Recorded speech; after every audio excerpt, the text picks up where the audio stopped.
Reminds me when I kept kids.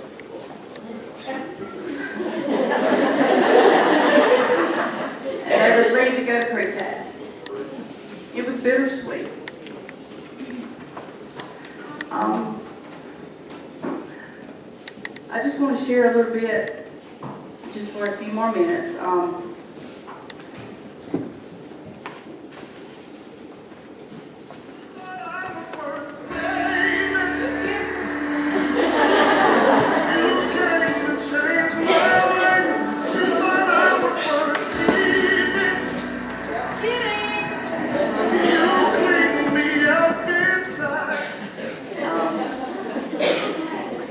You know, a lot of these ladies, they would never want to go through what they had to go through. But if it meant it got them to where they needed to be in their walk with the Lord, they would go through it all over again. I want to take, for instance, Jessie, the last one that was on the video.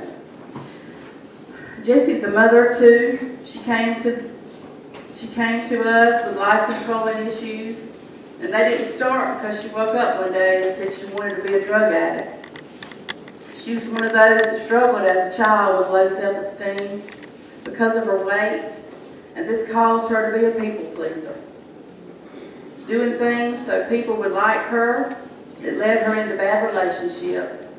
Once married, she and her husband started using drugs, and then one thing leads to another. They lose their jobs, and then one day, her husband came home, introduced Jessie to a crack pipe. And we all know, I have heard about the addiction of crack, how strong it is. This led to her addiction to crack, and in order to maintain that, he began prostituting her out in order to buy the drugs.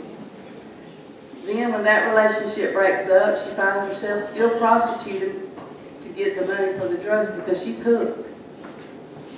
She comes to us. She meets Jesus and who she is in Christ. Amen. And now she's graduating and gets to go out and help other women in prostitution through the Out of Darkness program. She gets to tell them that there is hope, and his name is Jesus. And they don't have to live in the darkness anymore. She's able to give back, to help others. And that's the prime example of purpose in our pain. God uses all things for good for those who love Him. When we put our leftovers in the hands of the Master, He makes all things new. This is a good reminder of what Satan meant for evil, God uses for good. Genesis 50:20. For I know the plans I have for you, declares the Lord, plans to prosper you and not to harm you, plans to give you hope and a future. Proverbs 3:5 and 6. I would like to let you know that we do have a newsletter, and a lot of times we're asked of ways that we can, that you can help.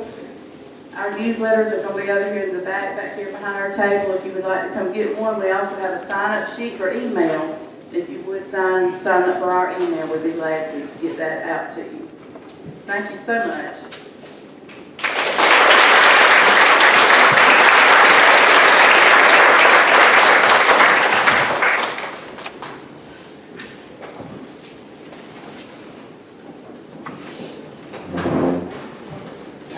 Well, this isn't in the schedule, and I'm going to get in trouble again because I've already changed it one time today. But I think we can all agree that right now I just feel compelled to pray for these ladies and their ministry specifically. So if you would please bow with me and we'll pray for them. Father, I thank you so much for your goodness and your mercy and your forgiveness and your restoration. God, I thank you.